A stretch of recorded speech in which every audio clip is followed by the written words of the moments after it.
Hey, hello students. This is Priya, your English teacher from Alpha Group of Institutions. And welcome back to our e-learning session, that is prose class. Today we are going to discuss chapter 6 in your literature book. That is, this is Jody's Fawn. Fawn means deer. Okay. And we are going to discuss what chapter? Which chapter this is? Chapter 6. This is Jody's Fawn. And the chapter this is Jody's Farm. This lesson Jody's Farm was written by Marjorie Kinnan Rawlings. It was written by whom? Kinnan Rawlings. And this story, this lesson just revolves around a small boy and a fawn. Like a fawn, the story is all about a fawn which lost its mother because its mother was killed for the liver and heart, why? To extract poison out of Jody is a boy, out of his father, because Jody's father was bitten by a snake bite. He was affected with a snake bite, and to take out that poison from his father, they killed a fawn. They killed a deer to take the liver and heart from its body. And now it has a small baby, and the story is going to start now. What happened to that small baby fawn and how this family reacted as they killed its mother. Okay, children? Yes. Now let us see what is the next content. Yes. Before you read, often instead of rushing to the doctor to treat a small cut or burn, we find quick and effective cures using things available at home. Can you think of some such home remedies for a cut on your knee, a burn on your arm, a bee sting? In this story, Jody's father has been bitten by a rattlesnake. He quickly kills a doe and uses its heart and liver to draw out the poison. Jody wonders what will happen to the little fawn left without a mother. So children, this will be the first activity for you. Actually, when we catch a cold or fever something, we used to do home remedies like lemon juice, or else milk with pepper and turmeric, all we used to do. The same way, apart from going to doctor directly, what are the home remedies we use if we have a cut on a knee, or if we have a burn on our arm, or if we have a bee sting, what we will do? You have to find the answers from your mother and write it in a rough note or homework note, then post it in the group. Okay, this is your first activity for today. And in this story, Jody's father has been bitten by a rattlesnake, and he quickly kills a deer. He quickly kills a deer and uses its heart and liver to take out the poison. Now Jody is really worried about, because the mother deer is dead. Now what will happen to the small fawn without its mother? Okay. Yes. Jody allowed his thoughts to drift back to the fawn. He could not keep it out his mind. He had held it in his dreams in his arms. He slipped from the table and went to his father's beside. Penny lay at rest. His eyes were open and clear, but the pupils were still dark and dilated. Jody said, "How are you feeling, Pa?" "Just fine, son. Old death has gone thieving elsewhere." "But wasn't it a close shave?" "I agree." Penny said, "I am proud of you, boy." Penny is Jody's father. Penny said, "I am proud of you, boy, the way you kept your head and did what was needed." Now children, here Jody could not help but think about the fawn again and again, no matter how much he tried not to. He held him in his arms in his dreams. He finally got up from the table to go to his father's beside, where his father Penny was resting. Because Jody, this baby boy, he saw the baby fawn was suffering without its mother. So he was not able to sleep without thinking about it. Whatever he does, The fawn is coming in his mind. So at last he woke up and went to his father, where his father was taking rest after taking the medicine. His eyes were open and seemed clear, but the pupils were still dark and enlarged. Jodi asked his father. Jodi what asked after seeing his father's eyes open, Jodi asked his father now that what happened to you, father? How are you feeling now? Now his father is replying that he is okay. He is feeling okay now, and he also told that it was just a second of escape, just a small escape from death. His father is saying it's just a small escape from the death, and now I am okay, dear, no need to worry. And also his father is saying that he is really proud. He was really proud of Jodi. For what? For what? For because he did not lose his temper, and he did what all the father needs. He helped his father whatever it is necessary, and he stood really calm as beside his father. Okay. Pa. Yes, son. Pa, do you recollect the doe and the fawn? Now here this is the Jodi and this is his father. He is calling his father as Pa. Okay. In a short form, Pa. Now he is calling Pa. Then his father is asking, yes son, what happened, what? Now again Jodi is saying that, Pa, did you remember we have killed a deer, the mother deer, mother doe. Now do you remember about the small baby fawn which was beside its mother? He was asking his father now. I can never forget them. The poor doe saved me, that's certain. Pa, the fawn may be out there yet. It might be hungry and very scared. I suppose so. Pa, I am a big boy now and don't need to drink milk. Why don't I go and see if I can find the fawn and bring it here and raise it? Penny lay quite staring at the ceiling. Boy, you have got me hammered in. I won't take much to raise it. It will soon start eating leaves and acorns. You are smarter than boys of your age. We took its mother and it was not to blame. And it was not to blame. Now, when Jodi was requesting his father that they can take the they can take the fawn to raise because it was helpless without its mother, right? Now he asked his father that if he still remember the doe and the fawn, to which Penny also, his father also replied that he can never forget because that poor doe, that poor deer helped his to save from his life, helped his life, it saved his life. Now Jodi is telling that Jodi wants to express his feelings regarding the fawn, that it will be still alone in that forest, very hungry, and it might be scared. And they were separated, that fawn was separated from his mother.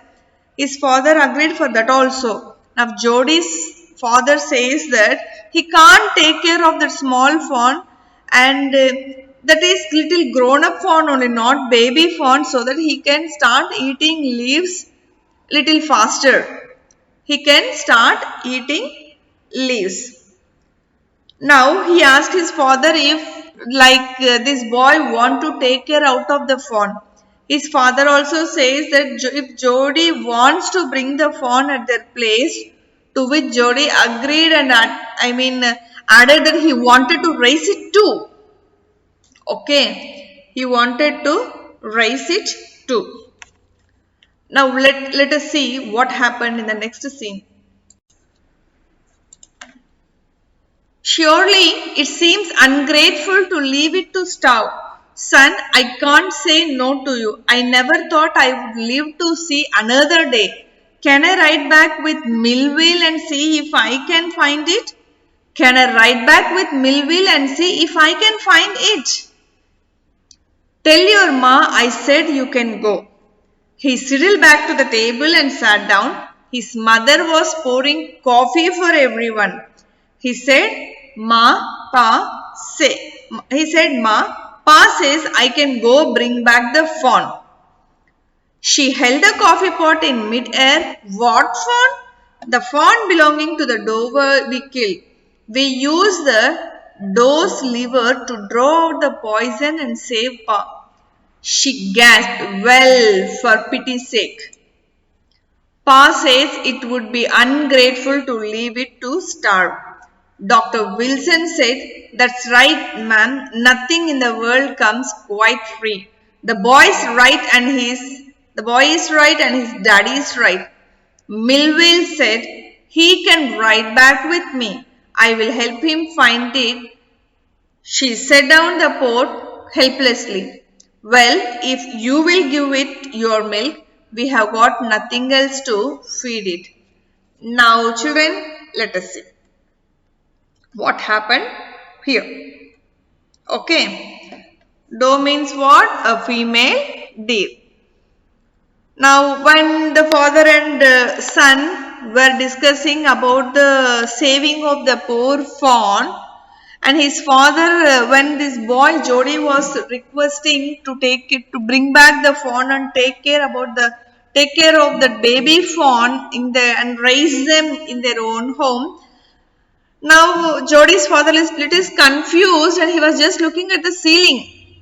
He told that how Jody has put him in a situation where he is unable to say no. He is saying that I am not able to say yes because it's really tough to raise a wild animal at home. But and on the other hand, he was unable to say no because that baby fawn's mother saved his father's life, right? Now Jody is trying to convince his father by putting more force on him and pointing out like that it would not require a lot of effort because it's just a baby fawn and no need to give more effort to raise that baby fawn. Isn't it? Because it will soon grow and start eating leaves and acorns. Acorns are nuts. Now Jody's father Penny is saying that how Jody was brighter. He's really feeling proud that Jody was brighter than other boys of his age. And here his father Jody is telling that like it was them who took its mother. These Jody and therefore his father was the main reason who killed that mother, who take their mother's life, and now it is their turn to take care of the baby. Their turn to raise the baby fawn. And because as they kill the mother deer, the baby will suffer, no? And because of them, even though it is not to be blamed on their mother, it is their duty to raise the fawn. And his father expressed like how thankful he is, and like how he made him father to think that like how ungrateful, unthankful if he make that baby fawn starve because its mother saved his life, and when he is not raising that fawn in turn, it's really different. It's not a humanity part, right? Now Jody's father is saying that he could not say no, and also he said he has lost all the hope of living to see the another day when he got bit with a rattlesnake. Jody asked his father if he could ride back with Millville to try and find the fawn. To try and find the fawn. His father agreed and told Jody to convey Jody's mom that his father gave the permission. Okay. Now Jody went back to the table to avoid getting noticed, like to avoid his mother asking him where are you going, what questions and not to avoid his mother's questions. He was just going back to the table, but he told his mother, he just informed his mother while she was pouring coffee for everyone that his father has given him permission. He told his mother that his dad has given me permission to go to the forest and take the fawn, bring back the fawn. He told this to the mother. But after hearing this, Jody's mother was little shocked now. She was little shocked and stopped pouring the coffee pot, and she's just standing. And what fun and what are you talking about, boy? She's asking. Now Jody says that Jodie says her mother that he is going to bring the fawn which belongs to that mother deer that they killed to save his father's life, right? Now, he also explained his mother that they used that mother fawns, mother deer's liver to extract poison to save Jodie's father. So then also she said, okay. She also permitted him. Now Jodie told her that his father thinks it would be ungrateful, unthankful, and unhumanity to let the fawn starve. Now the Dr. Wilson was also there. Dr. Wilson was there and he said that he was just watching the conversation between Jodie, his father, and his mother. Between the three of them, he was noticing all the conversation, and he also agreed that he agreed and told that what the Jodie was saying is a right thing, and what his father was saying is also a right thing. He thought both of them were right. Then the doctor also added that there is nothing you can get from the world for free. Melville volunteered to give Jodie a ride and help him find the fawn. You can see the horse picture also. On hearing all this, Jodie's mother felt helpless because she can't say no when everybody is saying right to bring back the fawn. So she was helpless and she can't say no, so she sat down. Even though she was not in favor, even though she don't want to agree for it, she knew that it was right because it saved her husband's life, isn't it? And so that she agreed if Jodie would have the fawn, his share of milk, and had nothing else to feed it. So she said she can't afford anything, she can't spend extra money for the fawn. If you want to bring the fawn back, you have to give the milk which you are drinking, you have to share your own milk to the fawn. Okay, this is the condition what she put for the Jodie. Now,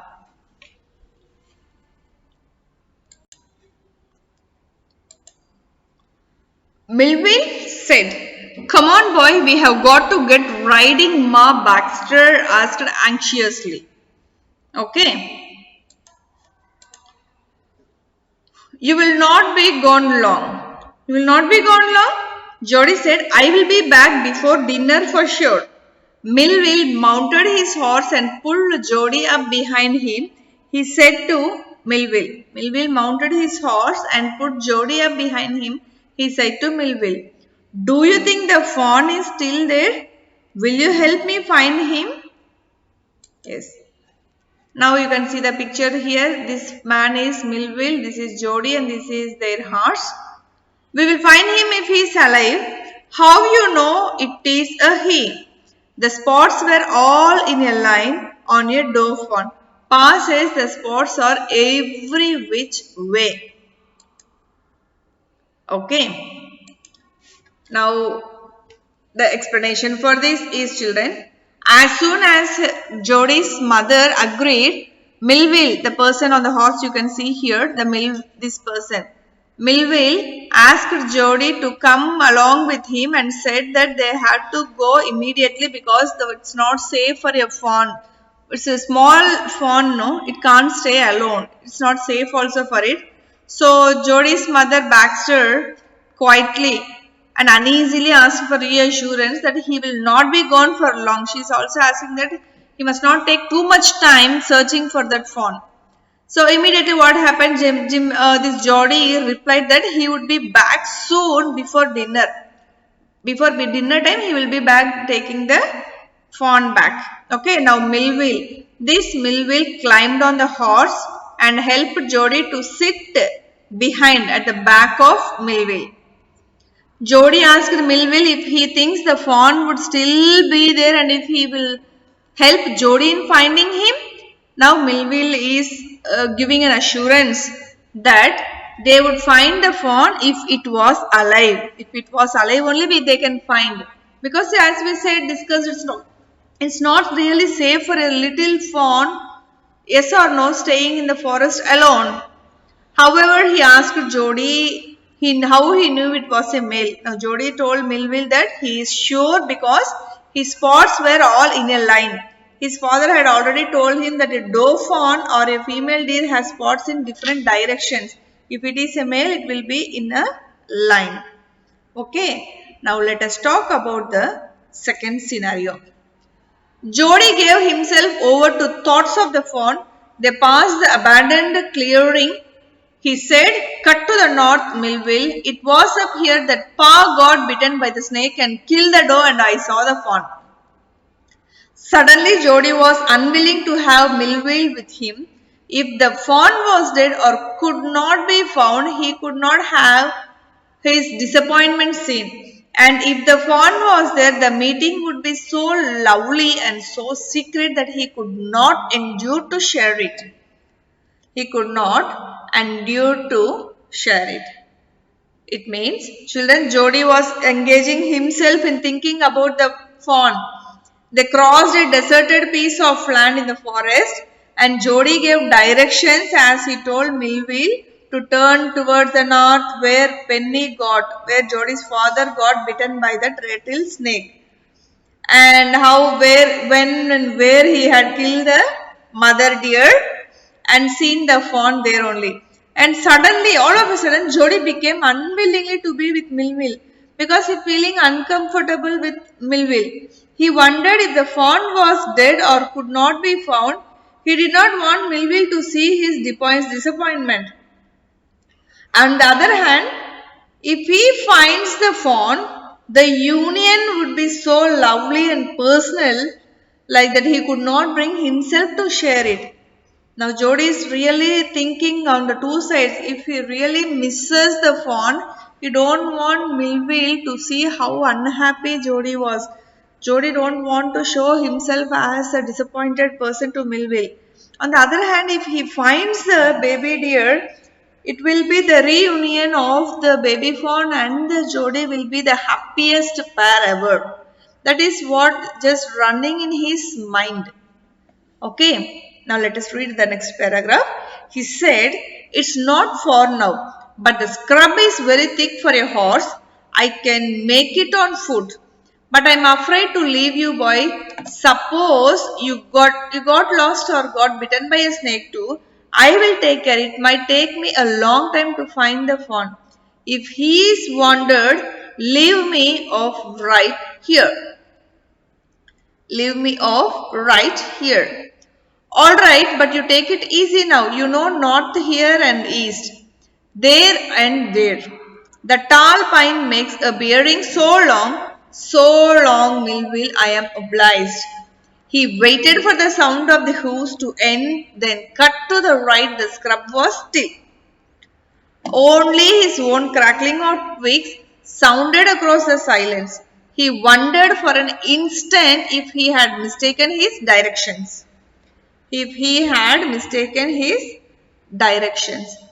Then what happened? Then a buzzard rose in front of him and flapped into the air. He came into the clearing under the oaks. Buzzards sat in a circle around the carcass of the doe. They turned their heads on their long scrawny necks and hissed at him. He threw his bow at them and they flew into an adjacent tree. The sand showed large cat prints, but the big cats killed fresh and they had left the doe to the carrion birds. Now let us see the ending. The grass at the place where he had seen the fawn, it did not seem possible that it was only yesterday. The fawn was not there. He circled the clearing. There was no sound, no sign. The buzzards clacked their wings, impatient to return to their business. He returned to the spot where the fawn had emerged and dropped on all fours, studying the sand of the small hoof prints. The night's rain had washed away all tracks except those of the cat and buzzards. Now children, this is a small thing, like a small sad thing. Jody told Melville that the point where he saw the fawn, is not very far now. Jody also told that he would go on by foot as the shrubs ahead are very thick for a horse. Those plants are very thick for the horse to walk in. So if they go and walk, they can find the baby fawn. Millville was afraid to leave Jody alone because when he was walking in the bushes, he also be bitten by a snake too.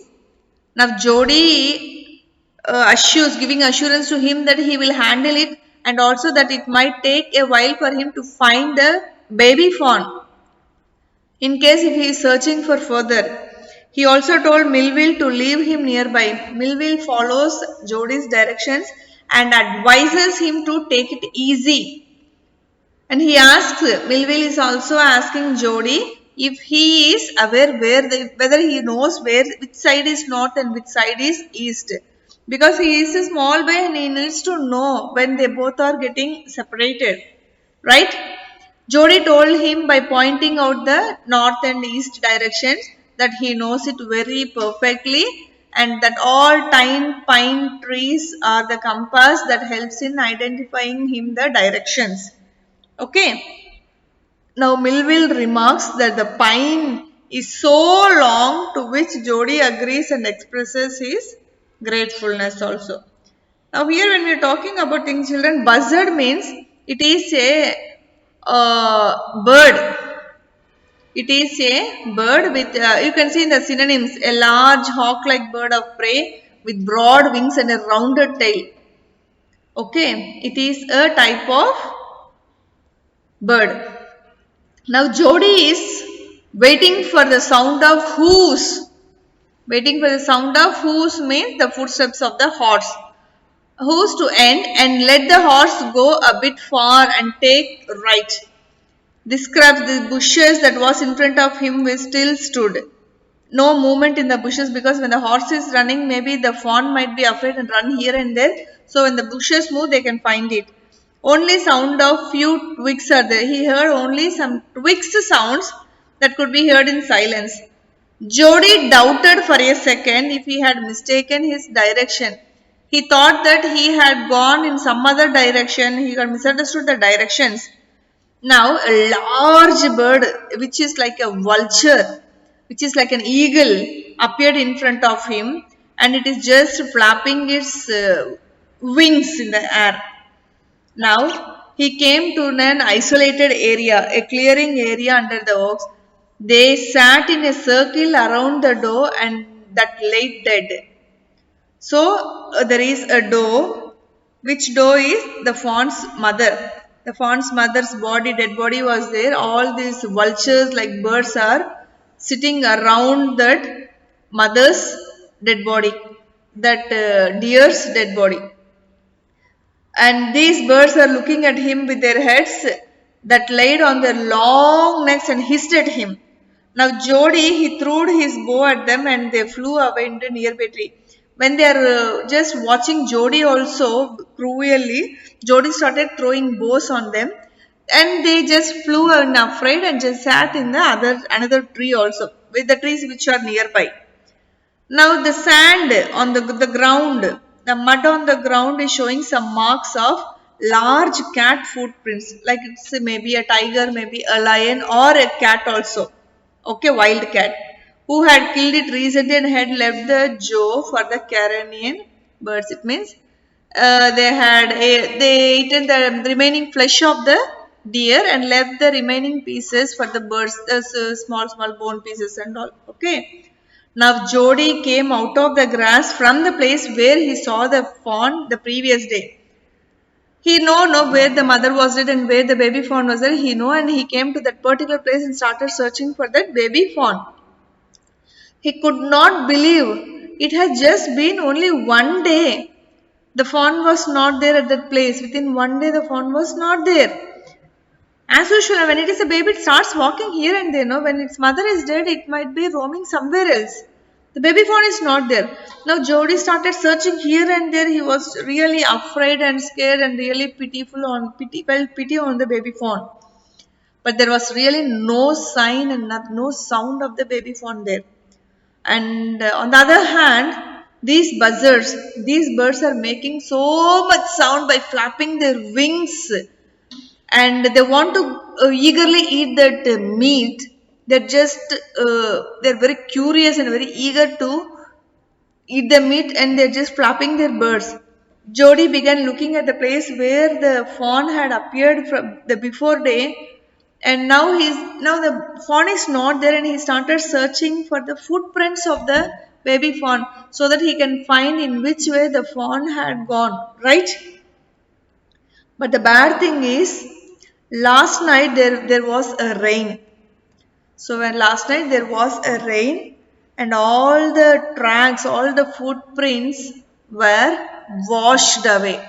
Only the fresh footprints were there. It means now the birds are walking there.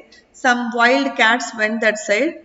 Which the animals and the birds which were walking in the morning, only those footprints were there. Yesterday only they left the fawn there, right? So when the night when it rained in the night, they lost the footprints of the baby fawn. Now he's really disappointed, not able to find the baby fawn and the baby fawn's footprints also. So this is the end of the second part, children. So I said no, there are three parts in Jody's fawn lesson. First part we have discussed, second part also over. The third part let us discuss in the next session. The third part and the summarization of the story let us discuss in the next session. So let us end this session along with this second scene. Okay. So today's your activity is in the first part, as well as read the synonyms, write the synonyms in the classwork, read the synonyms and write a home test. These are the two activities, two homeworks for today. What are the activity and homework for today, children? The first page you have seen something, home remedies. That is the first activity.